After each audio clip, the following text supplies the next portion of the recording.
Hello everyone, class 10th chapter 13 part 4 परिवहन और संचार का ये चौथा पार्ट अपन कर रहे हैं। इससे पहले अपन पढ़ चुके हैं सड़क परिवहन, रेल परिवहन। आज अपन पढ़ेंगे पाइपलाइन परिवहन। पाइपलाइन पाइपलाइन पाइपलाइन परिवहन भारत के परिवहन में के मानचित्र में देखें तो पाइपलाइन एक नया परिवहन साधन है जो पाइपलाइन के उपयोग से शहरों में, उद्योगों में पानी पहुंचाने का कार्य करता है। कच्चा तेल, पेट्रोल, तेल से प्राप्त प्राकृतिक गैस, शोधनशालाएं, उर्वरक कारखाने, बड़े बड़े विद्युत ग्रह तक पहुंचाने का कार्य पाइपलाइन द्वारा किया जाता है। पाइपलाइन, अब इसमें कहते हैं कि ठोस व गलनीय पदार्थों को तरल अवस्था में परिवर्तित करके पाइपलाइनों द्वारा इसे एक स्थान से दूसरे स्थान पर पहुंचाया जाता है। बात करते हैं अपन आंतरिक भागों में शोधनशालाएं बनी हुई है, वो बरौनी, मथुरा और पानीपत में बनी हुई है। ये क्या, यहाँ से आंतरिक भागों में पाइपलाइन द्वारा गैस के पाइपलाइन के माध्यम से गैस पहुंचाई जाती है। अब बात करेंगे अपन इन पाइपलाइन के परिवहन के प्रमुख 3 जाल के बारे में पढ़ेंगे। पहले पढ़ते हैं अपन पहला जाल। पाइपलाइन का पहला जाल है ऊपरी असम के तेल क्षेत्रों से गुवाहाटी, बरौनी व इलाहाबाद तक एक शाखा है जो हल्दिया तक जाती है। ये पहली जाल है पाइपलाइन का। दूसरा जाल है गुजरात में। कहाँ है? गुजरात में, जो सलावा, मथुरा, दिल्ली, सोनीपत से पंजाब में जालंधर तक जाती है। ये दूसरी पाइपलाइन है। तीसरी पाइपलाइन जो गैस पाइपलाइन है, जो गुजरात के से यूपी तक है, जो गुजरात के हजीरा को पार करते हुए उत्तर प्रदेश के जगदीशपुर तक जाती हैं। ये मध्य प्रदेश के कुछ रास्ते में भी जाती हैं और राजस्थान में भी इसकी शाखाएं हैं। पाइपलाइन, जब ये पाइपलाइन होने के बाद अपन पढ़ेंगे जल परिवहन। जल परिवहन किसी भी देश का सबसे सस्ता यातायात प्रदान करने वाला साधन है। इसमें मार्गों का निर्माण करने की आवश्यकता नहीं पड़ती। जल परिवहन एक ऐसा यातायात साधन है जो बहुत ही सस्ता होता है और सुगम होता है। इसके लिए जल पूर्ण मार्ग होना आवश्यक होता है। भारत के लोग अनंत काल से समुद्री यात्राएं करते आ रहे हैं। हम जानते हैं समुद्री यात्राओं द्वारा वर्षों से यात्राएं हो रही हैं। भारत में भारत की संस्कृति का आदान प्रदान, व्यापार भी इसी से हुआ है। अब वर्तमान में देश में लगभग 14,500 किलोमीटर लंबा जल मार्ग है। कितना है भैया? वर्तमान में देश में लगभग 14,500 किलोमीटर लंबा जाल है। अब इसमें से नदियां हैं वो 3,700 किलोमीटर हैं, नहरें हैं वो 4,300 किलोमीटर हैं, जो भारत में जल परिवहन का बड़ा स्रोत हैं। अब बात करते हैं ये नहरें कहाँ निकलती हैं। ये नहरें शंकरी खाड़ियों से निकलती हैं, अपरवाही जल से निकलती हैं, झीलों से निकलती हैं। इनसे नहरों का निर्माण है। नहरों से भी बहुत बड़े स्रोत बने हुए हैं, जिससे कि देश का व्यापार भी चलता है और परिवहन का बड़ा साधन भी है। अब बात करेंगे अपन आगे भारत के उत्तर पूर्वी राज्यों में आंतरिक जल परिवहन का मुख्य साधन। अब शुरू करते हैं इसका अपन राष्ट्रीय जल मार्ग। पहले करते हैं अपन राष्ट्रीय जल मार्ग। राष्ट्रीय जल मार्ग कौन कौन से नदियों से निकलते हैं? वो निकलते हैं गंगा, हुगली, यमुना, ताप्ती, कृष्णा, गोदावरी और कई नदियों के साथ ये सुविधाएं उपलब्ध की गई हैं। इनमें अगर बात करें अपन इनके मार्गों की, तो पहले जल मार्ग करते हैं जो 1620 किलोमीटर लंबा है। 1620 किलोमीटर लंबा है, जो हल्दिया से इलाहाबाद तक है। इसमें मध्य गंगा जल मार्ग कहते हैं, इसको मध्य गंगा जल मार्ग कहा जाता है इसको। दूसरा है 891 किलोमीटर जो सरिया व दुबरी के मध्य बना हुआ है। ये सबसे लंबा मार्ग है, जिसको ब्रह्मपुत्र जल मार्ग भी कहते हैं। क्या कहते हैं भैया? ब्रह्मपुत्र जल मार्ग भी कहा गया है। नंबर तीसरा है 205 किलोमीटर लंबा है, जो केरल के तटीय क्षेत्रों से शुरू होता है और कोल्लम तक है। इसको उद्योग मंडल भी कहा गया है। क्या कहा गया है? उद्योग मंडल भी कहा गया है। चौथा जल मार्ग है जो 1100 किलोमीटर लंबा है, जो काकीनाडा से भरकानन तक फैला हुआ है। ये सबसे लंबा, ये भी लंबा जल मार्ग है। तीसरी बात करते हैं अपन पांचवा जल मार्ग है 588 किलोमीटर है, जो मताई नदी से मताई नदी से ब्राह्मणी नदी तक फैला हुआ है। ब्राह्मणी नदी तक फैला हुआ, इसका विस्तार 588 किलोमीटर लंबा है। अब हम पढ़ेंगे समुद्री पतन, सी पोर्ट्स।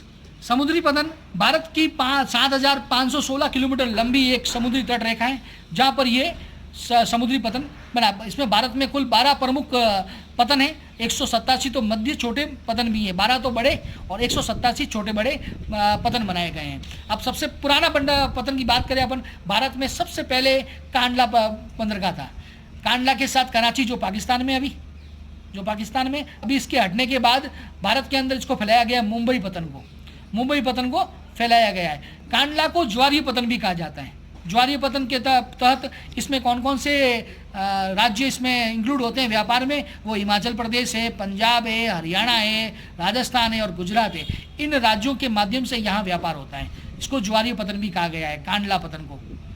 कांडला पतन, फिर आया मुंबई पतन सबसे बड़ा पतन कहलाता है। इसके साथ ही एक और पतन बनाया गया, जवाहरलाल नेहरू पतन, और उसी के साथ एक और नीचे जो गोवा के अंदर है वो मारमागो पतन, जो बड़ा महत्वपूर्ण है व्यापार के माध्यम से। यहाँ पर लोह अयस्क भारत का तकरीबन 50% व्यापार किया जाता है। भारत से कुल का 50% सिर्फ मारमागो गोवा से ही लोह अयस्क निर्यात होता है। ये याद रखना सबसे इंपॉर्टेंट क्वेश्चन है। सबसे अधिक लोह अयस्क कहाँ से जाता है? वो जाता है गोवा से, मारमागो से। अब समुद्री पतन की बात करें अगर और आगे, तो समुद्री पतन बड़े महत्वपूर्ण है क्योंकि यह सबसे सस्ता माल भेजने वाला पतन कहलाता है। मुंबई में सबसे बृहत्तम पतन है जिसको प्राकृतिक खुला पतन भी कहा जाता है। मुंबई जो प्राकृतिक खुला पतन भी कहलाता है। इसको अगर आगे चले, जवाहरलाल नेहरू पतन का विकसित किया गया, जवाहरलाल नेहरू भी पतन विकसित किया गया। इसके तहत एक समूह पतन की सुविधा को प्रदान किया गया। लोह अयस्क का सबसे बड़ा साधन है जो मैंने अभी बताया आपको, तकरीबन 50% इसमें होता है। इसके बाद कई पतन ऐसे भी है जैसे कोच्चि पतन भी है, ये भी इम्पोर्टेंट है। और जहाँ से अलग प्रकार के पतन भी हैं जो 187 अपन आगे बात कर चुके हैं, छोटे मोटे पतन। अब आते हैं वायु परिवहन पर। वायु परिवहन भारत का तीव्रतम, आरामदायक और प्रतिष्ठित परिवहन साधन है। हम जानते हैं वायु परिवहन के माध्यम से तेज गति से एक स्थान से दूसरे स्थान पर जा सकते हैं। आरामदायक भी हैं और प्रतिष्ठित भी हैं। बड़े आरामदायक और प्रतिष्ठित लोग, क्योंकि महंगा अधिक होने के कारण से प्रतिष्ठित कहा जाता है। भारत में यह ऊंचे पर्वत, मरुस्थल, घने जंगलों को पार कर सकता है। लंबी दूरी के रास्ते सुगमता से पार किए जा सकते हैं। दुर्गम स्थानों को भी पार किया जा सकता है इसमें। भारत में शुरुआत इसकी हुई थी 1911 इलाहाबाद से। भारत में इसकी शुरुआत हुई थी 1911 इलाहाबाद से इसकी शुरुआत हुई और 1953 में वायु परिवहन को राष्ट्रीयकरण किया गया। याद रखिएगा, वायु परिवहन का राष्ट्रीयकरण किया गया। इसी के तहत अपन बात करेंगे 1911 में जब ये इसका प्रारंभ हुआ तो इसमें इसी के साथ सर्वप्रथम डाक सेवा भी शुरू हुई थी।